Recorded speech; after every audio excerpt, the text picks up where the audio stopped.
Yo les experts, ici le capitaine Marco Reus. Je ne suis pas blessé, je suis en pleine forme. Chelsea qui pensait filer vers la finale de la Ligue des Champions après avoir éliminé le Borussia Dortmund, après avoir éliminé le capitaine Marco Reus et ses valeureux soldats, ils ne s'attendaient pas à ce qui s'est passé aujourd'hui. Ils ne s'attendaient pas à ce qui se passe depuis la semaine dernière.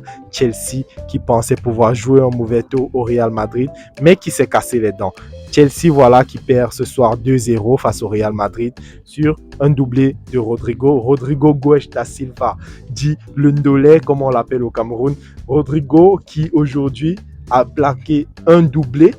Et ce n'est pas nouveau, c'est une habitude désormais pour lui. Lui qui est désormais un monsieur Ligue des Champions, comme son idole. Voilà, le jubilé qu'il a fait aujourd'hui en témoigne. Rodrigo qui a marqué aujourd'hui son 5e but en Ligue des Champions. Et c'est son 16e but en Ligue des Champions depuis ses débuts dans la compétition. 16 buts, 8 passes décisives pour Rodrigo en 37 matchs. Rendez-vous compte, il n'a que 22 ans. Donc, je dis toujours, laissez-lui du temps et on verra si ce côté droit ne lui appartiendra pas définitivement à l'avenir du côté du Real Madrid. Le Real Madrid qui aujourd'hui s'en sort plutôt pas mal dans ce match parce que le Real a été dominé. Voilà. Chelsea qui a été plus dominateur sur le match. Les plus grosses occasions ont été de la part des Blues. Je me souviens d'une occasion voilà, où Marc Cucurella, il a le ballon sur la gauche. Et puis Thibaut Courtois qui fait un arrêt magistral. Et une autre occasion où N'Golo Kanté, il est face au goal et puis Eder Militao se retrouve devant lui. Voilà Chelsea qui aujourd'hui aurait peut-être pu mériter mieux, ils auraient pu mériter une victoire, mais ce Real Madrid là, il est trop fort en Ligue des Champions, voilà, il est carrément trop fort. C'est sa 11e demi-finale en 13 ans de Ligue des Champions, voilà, c'est sur les 13 dernières années, c'est la 11e demi-finale du Real Madrid. C'est tout simplement injouable en Ligue des Champions. Pourtant en championnat, les supporters, ils attendent ça, mais ça ne vient pas. Mais on dirait qu'il y a une espèce d'aura en Ligue des Champions. Voilà, ils ont une espèce d'écorce qui se développe juste quand ils doivent jouer la Champions League. C'est incroyable. Et Vinicius qui justement au jour d'aujourd'hui représente valablement cette aura magnifique que le Real Madrid dégage en Ligue des Champions. Vinicius qui est un joueur clé maintenant dans ces matchs, dans ces soirées de Champions League. Vinicius qui est impliqué sur 21 buts en 21 matchs de Ligue des Champions. Il n'a que 23 ans le mec. Je ne sais même pas s'il a déjà célébré ses 23 ans et il a déjà ses stats magnifiques là lors des grandes soirées européennes. Je ne sais pas si on s'en rend compte, mais Vinicius aujourd'hui, il est l'un des meilleurs joueurs du monde. C'est l'un des meilleurs joueurs du monde et il faut en parler. Il faut le dire, il a fait trembler tous les latéraux. Il a fait l'amour à Alexander-Arnold.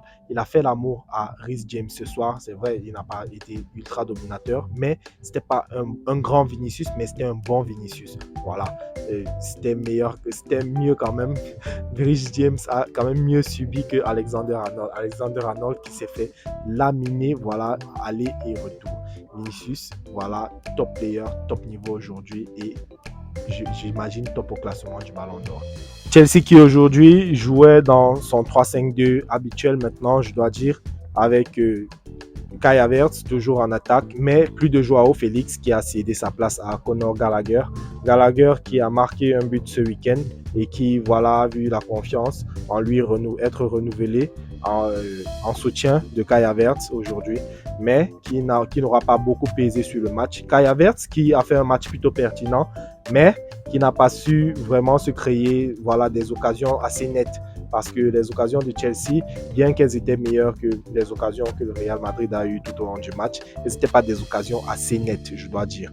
Du coup, ils n'ont pas eu cette possibilité-là de pouvoir tuer le match, à part les deux occasions que j'ai déjà citées.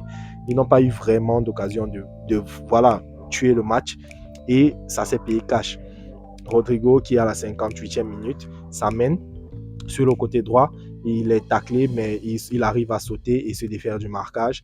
Il remet le ballon sur Vinicius qui lui remet dessus et ça fait 1-0.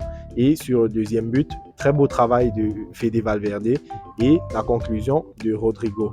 Donc voilà, c'était un Real Madrid tueur aujourd'hui.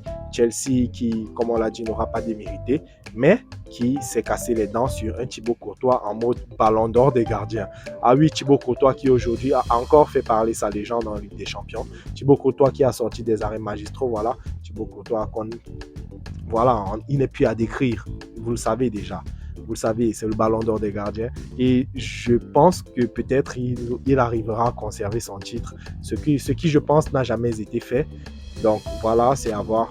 On verra bien s'il arrivera à conserver son titre. Les autres, Eduardo Camavinga, voilà encore un très bon match sur son couloir. Il était latéral aujourd'hui encore. Ferland Mendy qui est toujours absent, on le sait. Donc Camavinga qui a encore une fois sorti un très gros match face à un gros club. Eder Militao, pareil, très gros match encore aujourd'hui. Eder Militao qui, pour moi, est aujourd'hui l'un des meilleurs défenseurs du monde. Certes, quand on va demander peut-être à 2-3 personnes de citer les meilleurs défenseurs du monde, c'est pas lui qui vont citer en premier, mais Eder Militao aujourd'hui fait partie des meilleurs défenseurs du monde. Du côté de Chelsea, pas une grande pertinence dans l'équipe, malgré ce recrutement à 600 millions d'euros sur lequel on attendait beaucoup. Des remplaçants qui ont fait de bonnes entrées, mais pas grand-chose pour pouvoir se signaler. Voilà, on peut parler de Modric, Joao Félix et consorts qui sont rentrés avec de bonnes intentions, mais c'était pas assez. C'était pas assez vraiment pour pouvoir créer quelque chose, voilà, face au Real Madrid aujourd'hui. Matteo Kovacic aussi qui a fait un bon match au milieu de terrain avec N'Golo Kanté, mais ce n'était pas suffisant, voilà, pour pouvoir contrecarrer les plans du Real Madrid. Donc le Real Madrid qui file en demi-finale où ils vont affronter soit City, soit le Bayern de Munich, ce qu'on verra demain. Mais c'est pas tout, il y avait un autre match ce soir, le Milan AC qui jouait ce soir face au Napoli. Le Napoli qui était à domicile, voilà, dans son entre du stade Diego Armando Maradona. Le Napoli qui n'a pas pu faire mieux qu'un match nul face au Milan AC ce soir. Olivier Giroud qui avait ouvert la marque à la 43e minute et Osimhen qui lui a répondu à la 93e minute, mais c'était trop tard. Et à noter que Gvisha Kvaratskhelia a raté un penalty à la 80e minute. Voilà, et Mike Maignan, en fait, qui est héroïque sur ce penalty, c'est pas que Vara le rate, Vara ne rate pas le penalty, en fait. Moi, je pense que ce penalty, il est bien tiré, mais Mike Maignan qui fait le sauvetage qu'il faut. Le Milan qui n'a pas vraiment fait un gros match, voilà, et même sur l'ensemble des deux confrontations, ils n'ont pas vraiment pesé. Ils n'ont pas été dominateurs. Voilà, c'est Napoli qui a dominé. Napoli avec 74% de possession de balle ce soir, avec 19 tirs cadrés contre 6 tirs cadrés pour le Milan. Voilà.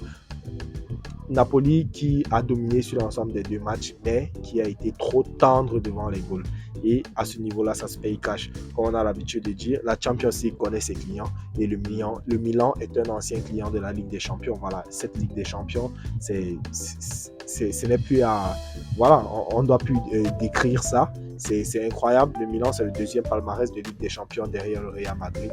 Donc aujourd'hui, cette demi-finale, bien qu'ils n'aient pas fait un grand match, c'est mérité pour eux parce qu'ils ont été assez tueurs, ils se sont montrés décisifs dans le moment qu'il fallait et c'est ce qui compte en Ligue des Champions. Voilà, Olivier Giroud, encore Olivier Giroud, éternel Giroud, Olivier Giroud qui marquait aujourd'hui son 39e but en compétition européenne. Olivier Giroud, c'est 39 buts et 13 passes décisives en compétition européenne. C'est un très bon ratio pour un joueur qui est constamment critiqué. Et je ne sais pas pourquoi d'ailleurs, parce que pour moi, Olivier Giroud, c'est un très grand joueur, c'est un très grand professionnel. Et les gens qui le critiquent, je pense qu'ils devraient revoir leur jugement sur lui. Olivier Giroud, c'est un monsieur. Donc, on va se retrouver demain pour le débriefer des matchs de demain. C'est pas encore joué. C'est vrai que les deux équipes ont une très bonne avance. Manchester City qui a gagné 3-0 face au Bayern Munich et l'Inter qui a gagné 2-0 face à Benfica. Mais c'est pas encore joué. On connaît ces soirées de Ligue des Champions avec les surprises. On ne sait pas à quoi s'attendre, donc on verra bien demain.